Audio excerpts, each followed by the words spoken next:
베드로후서 1장 5절부터 7절까지의 말씀을 함께 읽겠습니다. 그러므로 너희가 더욱 힘써 너희 믿음의 덕의 지식을, 지식의 절제를, 절제의 인내를, 인내의 경건을, 경건의 형제 우애를, 형제 우애의 사랑을 더하라. 본문에 나오는 말씀 중에 믿음, 덕, 지식, 절제, 인내, 그리고 그 위에 경건을 세우라. 의 말씀을 오늘 나누려고 합니다. 우리가 바라만 봐도 참 미안한 경우들이 있습니다. 어제도 그랬습니다. 박혜영 목사님이 땀을 뻘뻘 흘리면서 그 큰 1톤짜리 시골에서 쓰는 사이다가 고구마를 싣고 오시는데 참 마음이 안 좋았습니다. 그리고 제가 같이 들려다가 아니라고 근데 옷을 버리면서까지 같이 나누고 차 한잔을 하고 목사님은 또 아이들 촬영을 할 때문에 급히 가셔야 돼서 가시는 모습을 보니까 바라만 봐도 참 안쓰럽고 그런 마음이 들었습니다. 또 하나 있죠.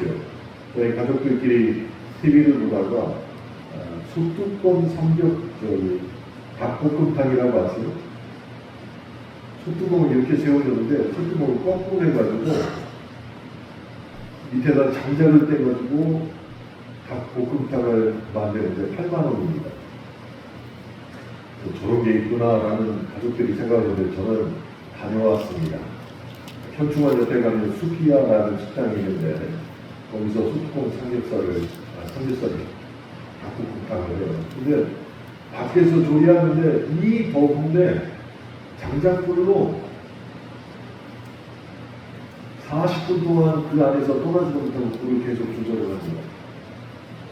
주문을 하고 이렇게 쳐다보면 온몸에 땀이 흐르면서 열기가 얼굴 속으로 다 들어가서 얼굴이 붉어지는데 그렇게 해서 40분 동안 닭볶음탕을 만들어서 갖고 와서 먹어봤더니 너무 맛있어요. 닭다리 하나는 이만합니다. 그런데 그 조리하는 사람을 볼 수가 없는 거예요. 너무 미안한 마음이 들어요. 내가 여기 안 왔으면 저분이 이런 고생을 안 했을 텐데. 그런 생각이 들 정도로 바라보기도 미안하다는 생각이 들 정도도 있습니다. 그런데 우리가 우리의 믿음으로 그런 생각들을 가지고 오면 하나님을 바라보기에도 미안한 경우들이 우리 삶 가운데 있다는 것입니다. 근데 그 중에서 베드로후서 1장 5절부터 7절에 있는 여러 가지 대목들 중에서 특별히 이 경건을 통해서 볼 때 하나님을 내가 어떻게 바라볼까?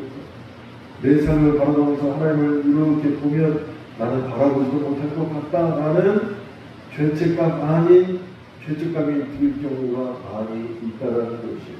그래서 오늘 말씀 잘 들으시고 마음에 문제가 있는 것들을 말씀으로 오늘 깨끗하게 치유받기를 바랍니다. 그리스도인으로 살면서 우리들의 신앙과 믿음이 반드시 세워지죠. 날이 가면 갈수록 더 반석 위에 세워지는 것이 사실입니다. 다시 우리의 믿음이 자란다는 것이죠.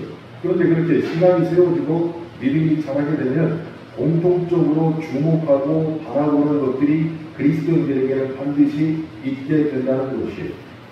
그럼 그것이 무엇이냐?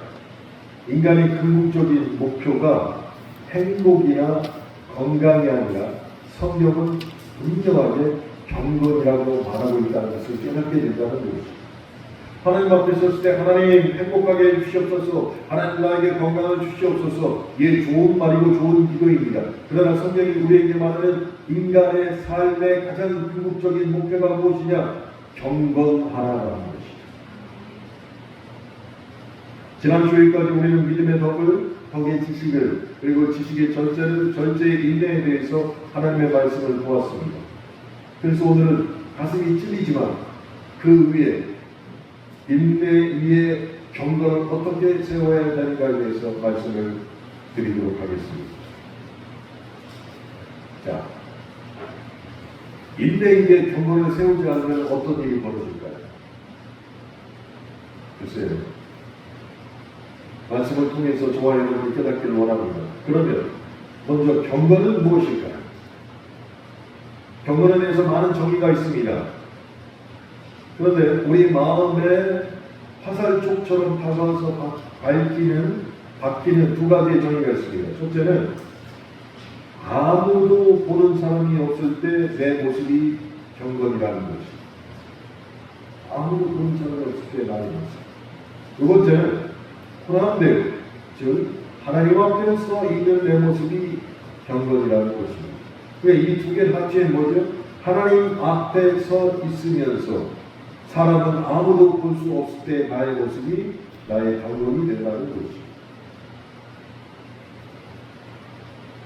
그래서 인내가 경건을 만나지 못하면 대부분의 사람들은 시한폭탄과 같은 사람이 될 수밖에 없다는 것입니다.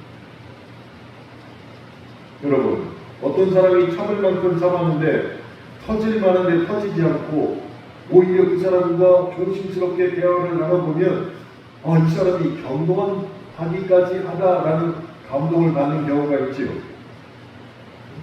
내가 보더라도 저 사람은 진짜 참을 만큼 다 참았어. 여기서 더 참으면 속 터져서 죽을 것 같아서 조심스럽게 다가가서 그 사람하고 마음을 풀어주면서 대화를 나누는데 오히려 내가 위로를 받는 경우가 되는 사람이 있다는 것이에요. 그 사람은 인내의 경건을 이룬 사람이 되는 복된 성품을 가진 사람이 될 수 있다는 것입니다. 그런데 그 인내 이외에 경건을 이루지 못한 사람, 그 사람은 터질 듯한 폭탄을 바라보고 있는 느낌이 든다는 것입니다. 정말 터질 듯, 곧 터질 듯. 그래서 늘 보기가 불안하다는 것입니다. 여러분, 인내를 계속 하는 사람, 참을 수 없는데 참는다고 계속 참았습니다. 근데 그 모습 위에 경건을 세우지 않으면 내가 이것만 참는다, 그래 이번이 마지막이다, 또 참는다 하는 모습이 뭐처럼 보이냐? 더 무섭게 보인다는 것이죠. 더 무섭게 보인다. 그래서 비록 인내하고 있지만 참는 것처럼 보이지 않는 사람이 있습니다. 인내하는 것만으로도 대단합니다. 그런데 우리의 눈으로는 대단하게 보이는데 하나님의 눈으로 볼 때는 그 인내 이외에 경건을 이루지 않으면 매우 불안한 사람으로 보일 수밖에 없다는 것이에요. 그래서 경건은 우리의 인내심을 받쳐주는 역할을 하고 있다는 것입니다.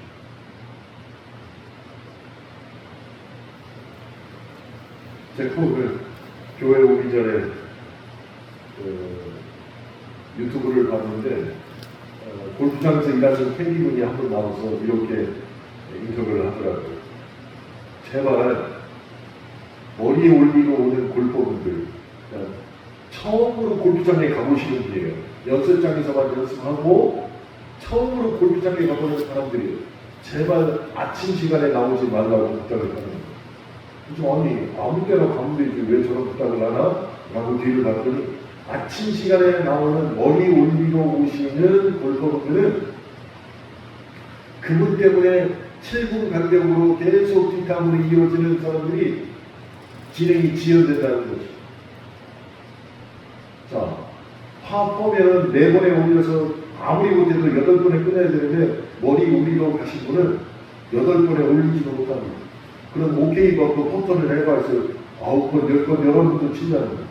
그러다 보면 계속 늦어진다는 것이에요. 그러니까 캐디들도 거기에 대한 인내심이 그게 다르니까 불찬사가 일어나기도 한다는 것입니다. 그래서 서비스업에 있지만 마치 자신이 폭탄이 된 것처럼 폭발하는 경우도 있다는 것입니다. 그 사람만 그럴까요? 우리도 그렇습니다.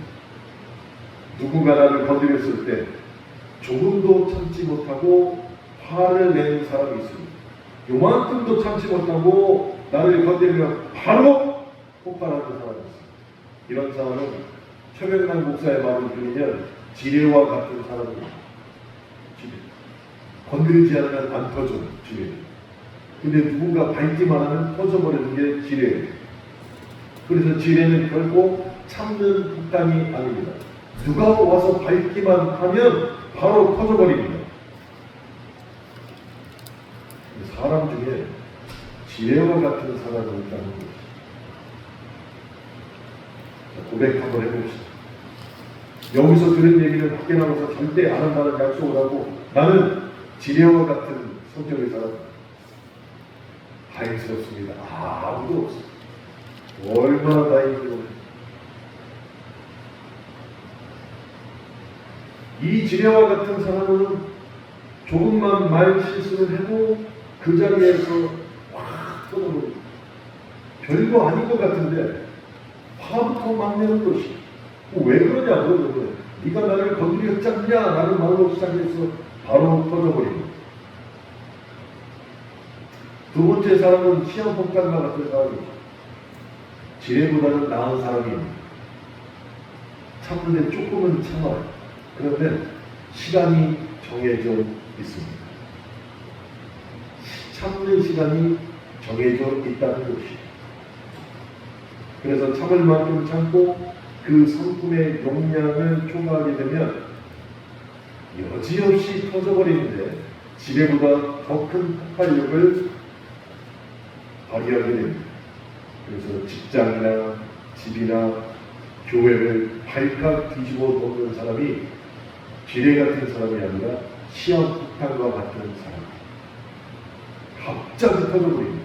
남들은 이해할 수 없지만 참는데 그 시간이 거기까지라는 것이. 그래서 우리는 누구나 지뢰 같은 성품의 사람일 수도 있고 시한폭탄과 같은 성품의 사람일 수밖에 없습니다.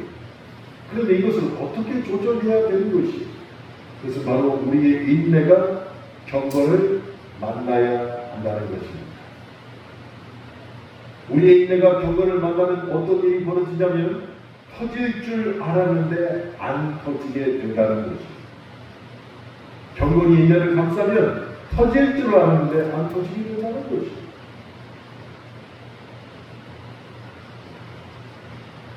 오히려 가까이 가서 정말 괜찮냐고 우리가 걱정돼서 물어보면 경건이 인내를 갖고 있는 사람은 그 성품이 경건으로 승화되어서 안 터지고 버티는 사람이 된다는 것입니다.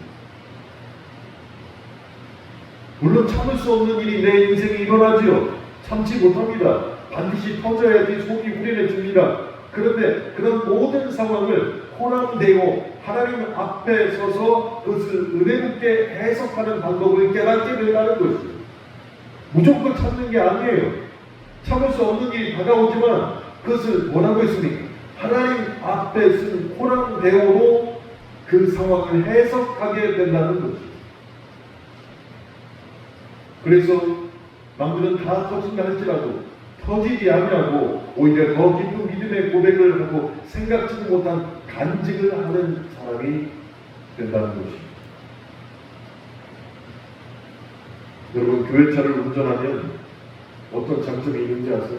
오늘도 우리 박현신 집사님에게 제가 마음으로 아주 감탄하고 아멘한 간증을 듣게 되었습니다. 우리 집사님 최우순 집사님이 인도해가지고 군산에서 올라오신 다음에 우리 교회에 나오셨어요.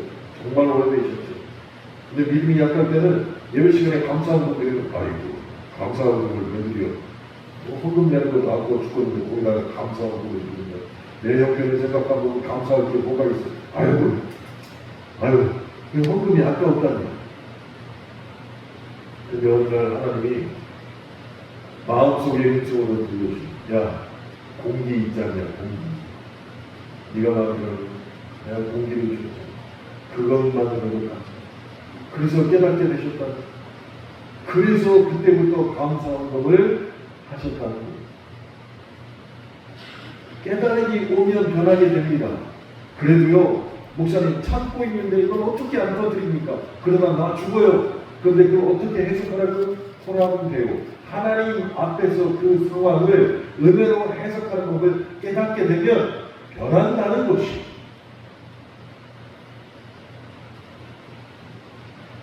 우리의 인내가 경건으로 이어지지 못하면 언젠가 그 인내함이 시한폭탄이 되어서 내 삶에 그대로 터져버리게 됩니다. 그런 경우 참 많이 있죠. 평생 남편에게 시달리고 당하면서도 아무런 내색하지 않습니다. 그렇게 묵묵히 살던 아내가 자녀를 다 시집장가 보내고 나서 뜬금없이 남편에게 바보새기 합니다. 이제 우리는 황혼 이혼을 해야 될 때가 왔어 라고 말이죠.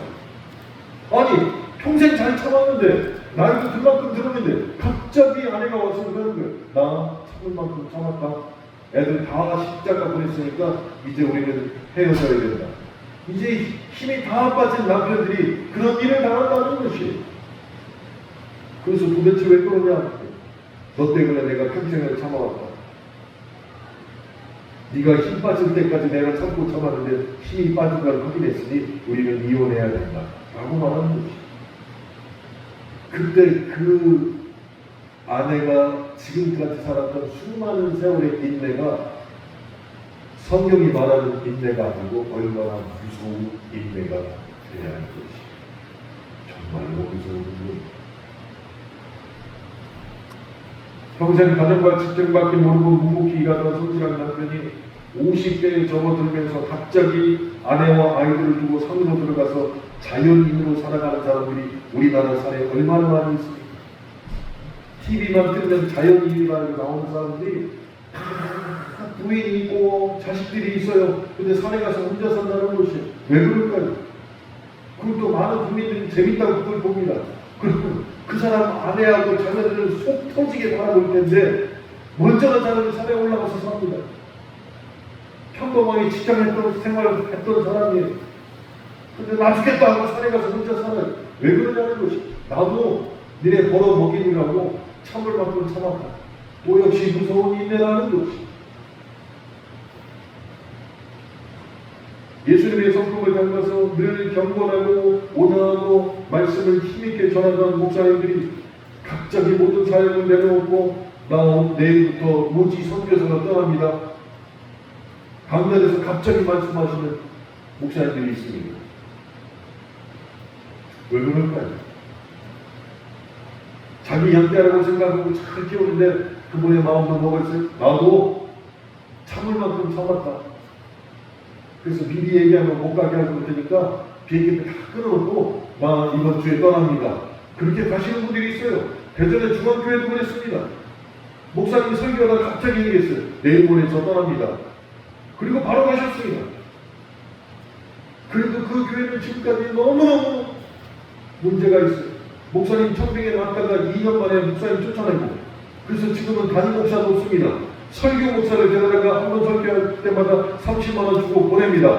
나머지는 장로들이 다 살 테니까 어떤 목사들 오지 말고 우리 교회 청빙에 오면은 2년에 한 번씩 80%가 넘는 사람을 투표해가지고 통과해야지 목사가 될 수 있다라고 목사를 청빙하고 있어요. 아무도 안 가요. 그 마지막 목사님이 그러셨어요. 설교하다가 중간에 나 이번 주에 떠납니다 하고 바로 그날 떠나버리셨어요. 그 목사님의 인내도 결국 무서운 인내가 됐다는 것이.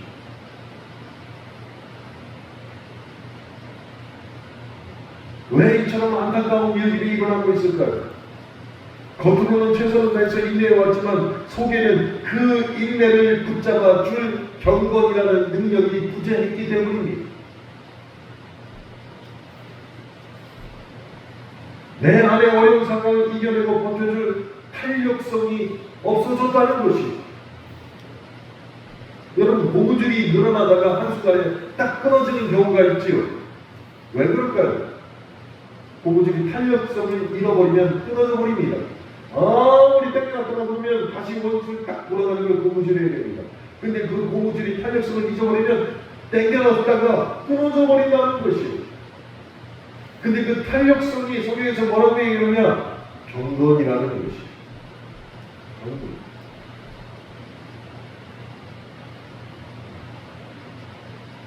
많은 사람들이 인내를 받쳐줄 경건의 능력을 상실해가는 시대에 살아가고 있습니다. 그래서 우리는 예배를 통해서 영적인 능력을 말씀으로 계속 공부받아서 우리에게 갖고 있는 경건의 능력을 계속 사용할 줄 알아야 된다는 것입니다.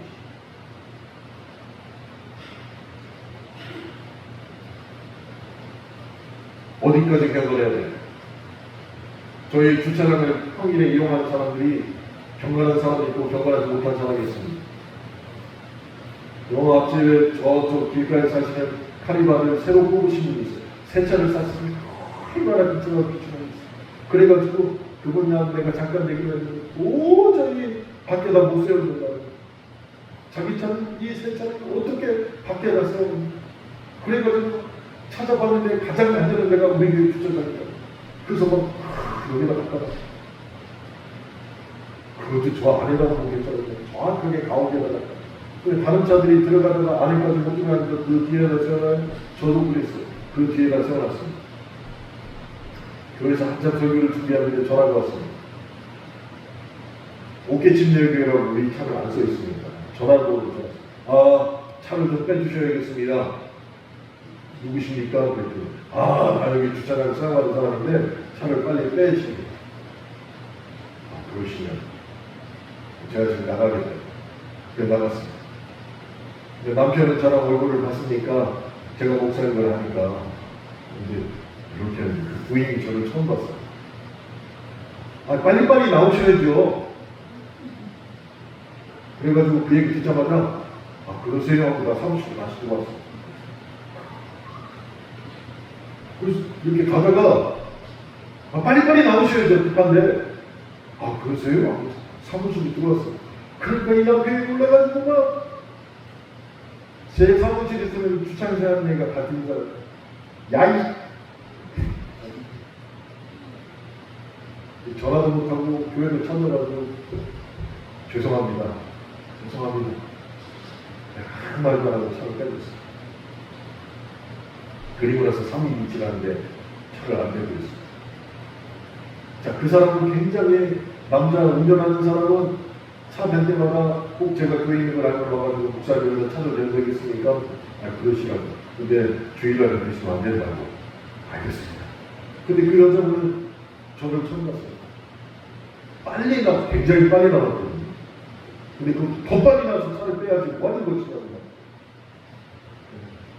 인내가 확 터질 것 같아서 아무 말도 안 하고 들어왔어요.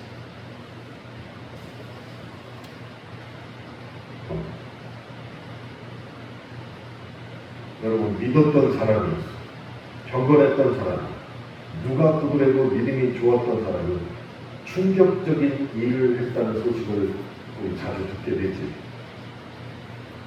그래서 그런 얘기를 듣게 되면 그 사람에 대해서 실망하게 됩니다. 그리고 나서 뭘 하느냐, 대부분은 그 사람에 대해서 너무 빨리 정죄를 합니다. 알아보지도 않고 그 사람이 그 사람이 그랬는데 내가 속았네 하면서 빨리 정죄를 합니다. 근데 그렇게 빨리 정죄하는 사람들이 왜 그렇게 빨리 정죄를 하게 될까요? 그 사람에 대해서 인내심을 가지고 있었습니다. 그 인내심을 경건히 붙잡고 있었습니다. 그래서 그 사람에 대해서 얘기를 들을 때마다 그럴 수도 있겠지 하고 왔지만 너무 충격적인 사실을 내 귀로 듣게 되면 그 사람의 문제보다 먼저 내 속사람이 인내심을 붙잡고 있는 경건이 인내심보다 먼저 터져버립니다. 실망으로 인해서 그 사람에 대한 경건이 터져버린 거예요. 그래서 빨리 정죄하게 알아보지도 않고 정죄하게 됩니다. 우리의 경건이 터지면요, 우리 마음속에 돌아가고 있는 인내가 멈추게 되죠. 그러면서 제일 먼저 드러나는 현상이 화를 내게 된다는 것이죠. 갑자기 지금까지 쌓인 것들을 말로 하면 다 뽐내기 시작합니다. 어느 순간 충격적인 행동으로 보이고는 어디론가 사라진 사람들, 그 사람 내에서 지금 몇 년 동안 알고 지냈던 모든 일들을 다시 재해석해서 그때 그 사람이 이래서 그랬구만, 그때 그래서 이 사람이 그랬구만, 그때 그래서 내가 속았구만 하면서 말로 다 그 사람 내에서 풀어놓기 시작한다는 것이. 그때는 결코 호라는데요, 하나님 앞에 서 있지 못하는 것이.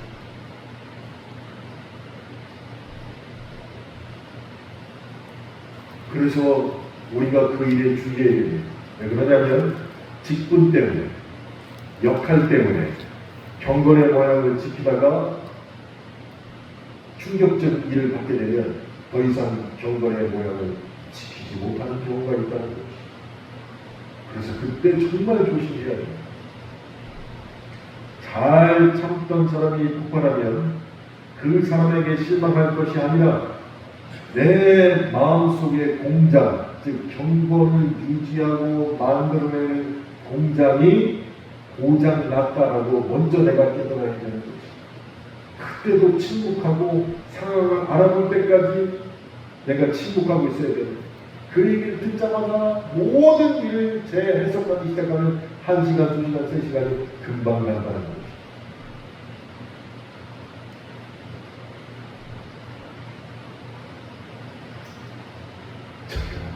제가 처음에 그랬어요. 여러분들 교회 오셔가지고 기다리는 시간에 여름에는 시원한 차고 겨울에는 따뜻한 차, 대부분이 다 따뜻한 차지만 드시라고 막 이렇게 갖다 놓고 있죠. 근데 아주 미스테리한 일이 너무너무 많아요. 분명히 내가 아침에 막 이만큼을 채워놨어요. 그런 데가 10시 반 되면 와가지고 떨어진 게 있으니까 또 이만큼을 채워요. 가득 채워요. 그럼 우리가 밥 먹을 때 60명밖에 안 되잖아요. 근데 나중에 가보면 하나도 없어. 근데 내가 언제는 컵을 세보기도 했어. 컵을 몇 개를 쓴다. 컵이 40개밖에 안 되는데 커피를 갖다 두 종류, 총 3종류 90개 이상을 갖다 놨는데 아무도 없는 거예요. 그럼 나는 어떻게 생각할까? 싸갔구나. 아니 뭐 이런 것까지 싸가? 막 그렇게 했었어. 근데 나중에 생각을 해요. 아유 잘 계시니까 좀 내가 더 좋은 걸 사가나. 이게 생각이 바뀌어요. 처음에 아무 생각 없을 때는 싸갔다고만 뭐라고 했는데, 그런데 하나님 앞에 서 있는 호남대의 모습을 연구하고 계속 묵상하다 보니까 아 내가 그게 잘못된 거야. 내가 잘못된 거야. 그 하나님 앞에 있어요. 그래서 요즘은 나가서 안 없어졌으면 뭐가 잘못된 거지?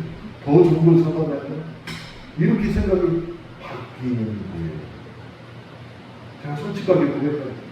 생각이 바뀌어야 되는데 바뀌었어. 그래서 고백하는 거예요.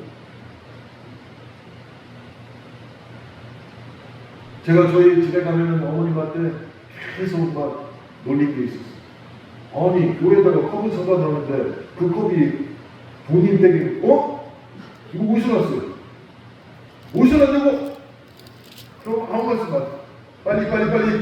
빨리 교회 가서 갖고 왔다. 그걸 교회에서 갖고 못 가냐고? 뭐라고 했더니 나중에는 딴 데 가서 사다 놓고 야 이제 우리도 사다 먹을 거다. 아니 처음에는 그런 거 정말 뭐라고 했습니다. 근데 마음이 바뀌니까 아니라는 거예요. 마음이 바뀌니까. 여러분, 우리 마음 가운데 경건의 공장이 멈추면 제일 먼저 하는 게 화를 낸다고 그랬죠. 화를 내서 뭘 하니까? 다른 사람을 정죄하는 거예요. 다른 사람은 아무것도 아닌 걸 가지고 그 사람의 정죄거리를 찾아내서 그래서 그랬구만 하고 얘기를 하고 그 다음에 그 소문을 내버리는 거예요. 그런 이유는 내 마음에 경건의 공장이 고장났기 때문에. 그러니 앞으로 하여튼 주일 예배 마치고 저 밑에 그냥 커피가 없어요. 그래서 제가 마음이 편합니다. 무슨 말인지 아시겠죠? 응? 이거 괜히 오해했다가 아유 내 교회 가서 커피를 못 먹겠네 이렇게 생각하시면 큰일 나는 거예요. 없어요. 그러면서 더 감사한 게 무엇이냐? 우리 오선영 집사가 하여간 집에 있는 차 먹기도 아까운 차를 교회에다 계속 갖다 놔요. 사탕도 갖다 놓고 차도 갖다 내가 감사 놓고 집사님이 갖다 놓은 거 그 모습을 보고 내가 얼마나 감동을 해준 거예요. 집에서 먹는 사람이 없어서 갖다 놨겠어? 마음에 든 사람? 그런데 교인들 더 드시라고 항상 그렇게 갖다 놓는 모습. 얼마나 감사해요.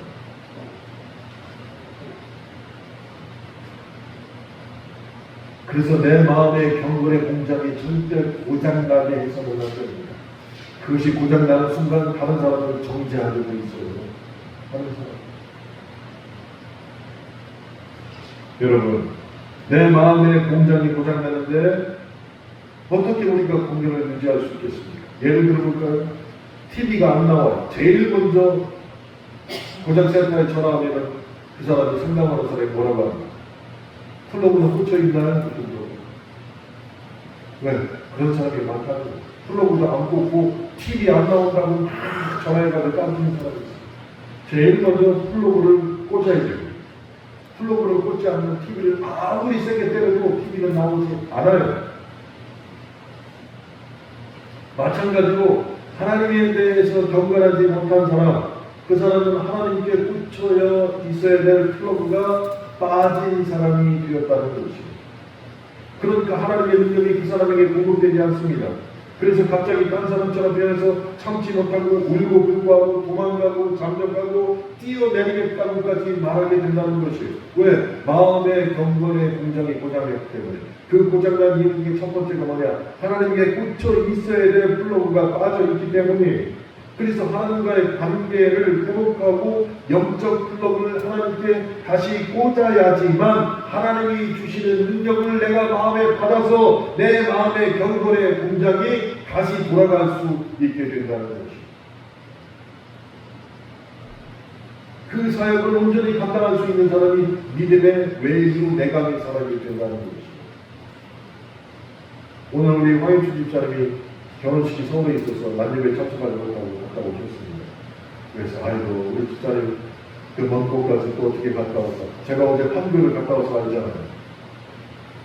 예배 드리는데 기도하면서 물을 탁 떠더니 경민이하고 다혜가 앉아있는 거. 깜짝 놀랐어요.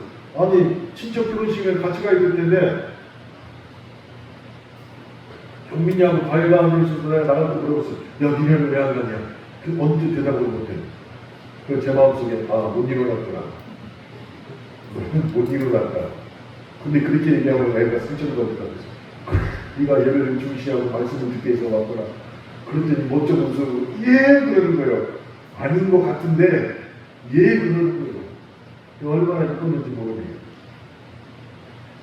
경건을 공장을 고장내키지 않으려면 하나님 주시는 말씀을 계속 공부하아야 하는 것이에요.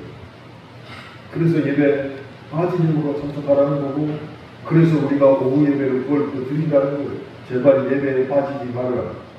신약성경 야고보서에 보면은 두 가지로 성경에서 경건의 정의를 하고 있습니다. 야고보서 1장 27절에 너무나도 명백하게 기록되어 있습니다. 하나님 앞에서, 하나님 아버지 앞에서 정결하고 더러움이 없는 경건은 곧 고아와 과부를 그 환난 중에 돌보고 또 자기를 지켜 새 속에 물들지 아니하는 그것이니라. 두 가지로 정의하고 있다는 것입니다. 첫째가 뭐라고요? 고아와 과부를 그 환난 중에 돌보고, 두 번째는 자기를 지켜 새 속에 물들지 아니하는 것이다.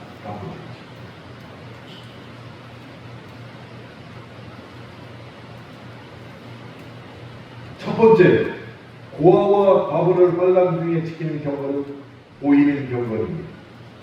누가 보더라도 저 사람이 불쌍한 사람을 돕는구나, 보이는 경건입니다. 이거 잘해야 돼요. 두 번째, 자기를 지켜 새 속에 물들지 아니하는 것, 이거는 보이지 않는 경건이에요. 자기와 하나님밖에 모르는 거예요.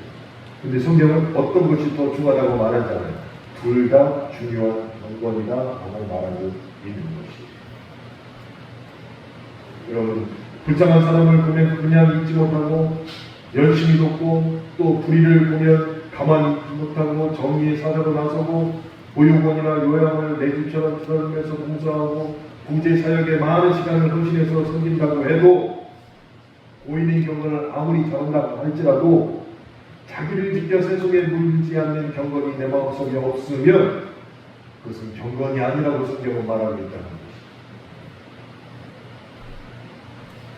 다시 말해서 성경이 그 많은 온갖 죄를 다 지으면서 보이는 구제와 봉사만 열심히 한다고 해도 그 사람은 절대로 경건한 사람이 될 수 없다는 것입니다. 반대로 한번 생각해 볼까요? 불쌍한 사람을 돕지 않고 환난당한 사람들을 챙기지도 않고 혼자 세속에 물들지 않고 경건함을 지키려고 수도원에 들어가서 세속과 감을 쌓는다고 할지라도 그 사람도 역시 성경이 말하는 경건을 온전히 수행하는 사람이 아니고 경건하지 못한 사람이 될 수밖에 없다는 것입니다.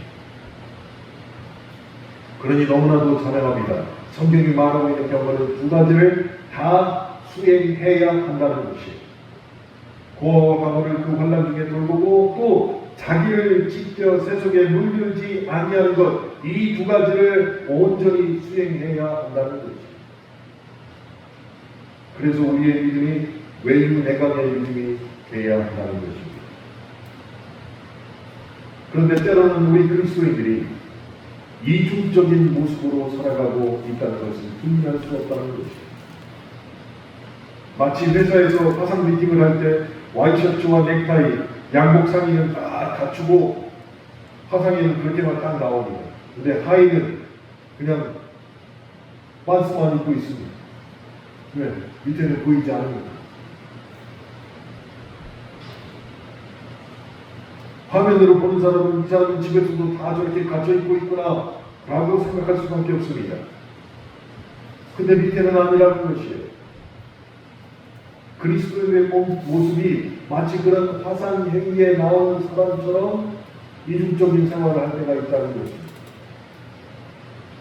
겉으로는 번듯한 그리스도인인데 삶은 전혀 그렇지 못한 경우가 있다는 것입니다. 경건이 고장난 사람이에요.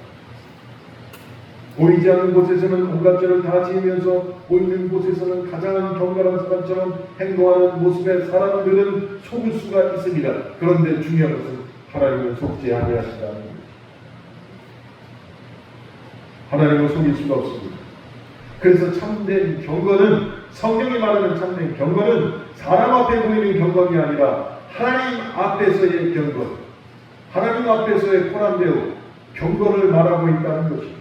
그것이 진짜 경건이라고 성경이 우리에게 강조하여 말하고 있는 것입니다.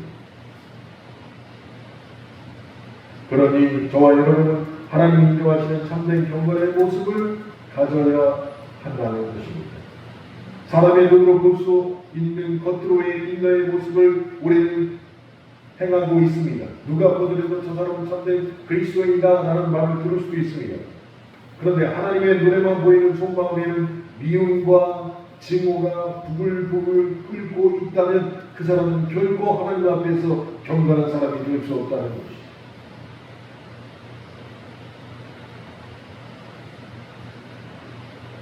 사람들이 볼 수 있는 겉으로는 봉사하지만 속마음에서는 봉사하지 않는 사람들을 원망하고 있다면 그 사람도 하나님 앞에서 경건한 사람이 될 수 없다는 것입니다.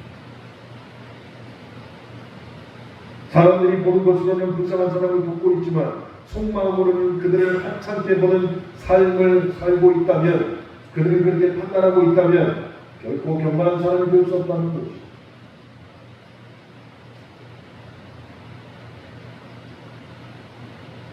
여러분, 길거리 다니다가 그분 보시죠. 여러분 얼마나 그러니까 여자분이 진짜 오래된 그 날개옷을 여기까지 꽂고 바지는 두꺼운 바지인데 그를 허벅지까지 꽂고 여기까지 다니시거든요. 누가 뭐 준다고 해서 받지도 않아요. 그냥 길거리에 있는 것만 주시고 대신 우리 교회에서 드린 걸 다 받아가세요. 근데 그분이 담배를 즐겨 피세요. 그거 팔아가지고 담배 사가지고 담배 피세요. 이 더위에도. 근데 교회 앞에서 시원한 차 대는 데서 담배를 참 많이 피셨는데 제가 라면도 끓여드리고 시원한 물도 드리고 그랬더니 이분이 밖에 있다가 제가 나가니까 담배를 얼른 끄는 거예요. 나 처음 봤어. 아니 왜 태우시지? 에이 목사님 앞에서 담배를 어떻게 피워요? 아 변한 거예요. 변한 거. 그전에는 누가 담배 피는 거 이렇게 쳐다보고 네가 뭔데 내 담배 피는 걸 쳐다보냐고 막 싸우고 그랬던 분이 제가 나가면 오늘 담배를 피우고 목사님 앞에서 담배를 어떻게 피냐. 그 사람들 경건이 뭔지 이제 깨닫는 중이요.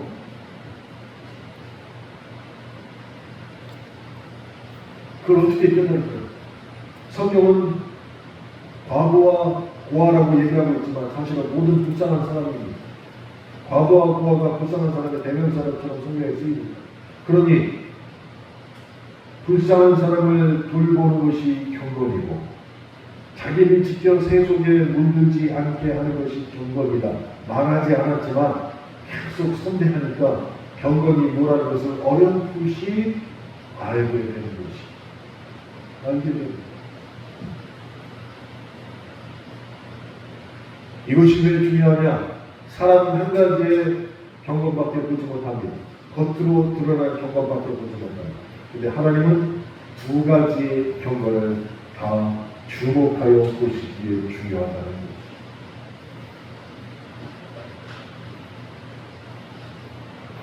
그래서 하나님은 우리에게 말씀하십니다. 너는 내 앞에서 경건하라라고 했습니다.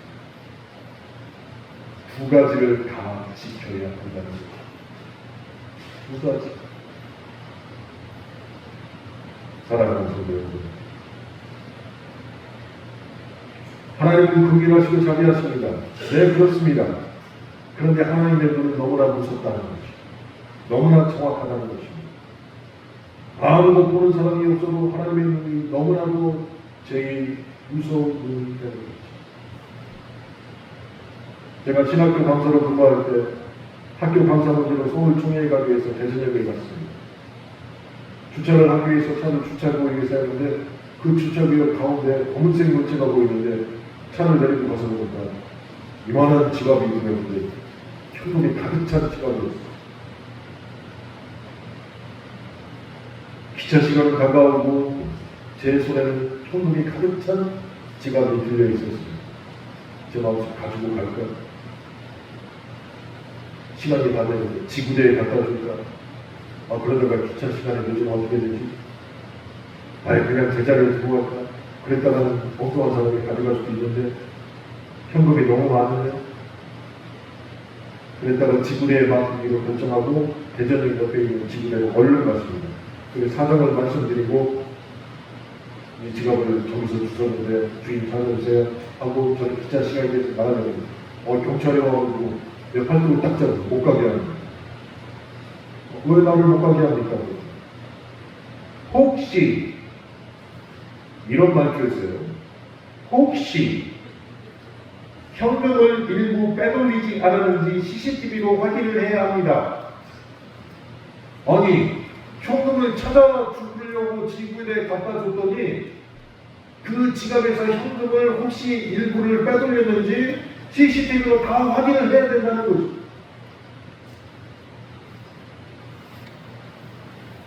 기차 시간이 다 됐습니다. 나 지금 서울 가야 된다고요. 못 간다는 거예요. 그게 법이라는 거예요. 졸지어지가 범죄자가 된 느낌을 받았어요. 그래서 지갑 안에 들어있던 신분증으로 신원증을 해가지고 그 사람의 번호를 알아가지고 전화를 했습니다.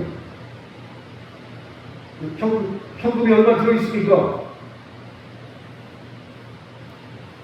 상위 군경으로 월남전에 갔다 온 분이신데 얼마가 들었다고 얘기하니까 그걸 또 탁 세더니 정확하게 맞아요. 근데 됐습니다. 가라는 거예요. 기차 시간은 이미 지났습니다.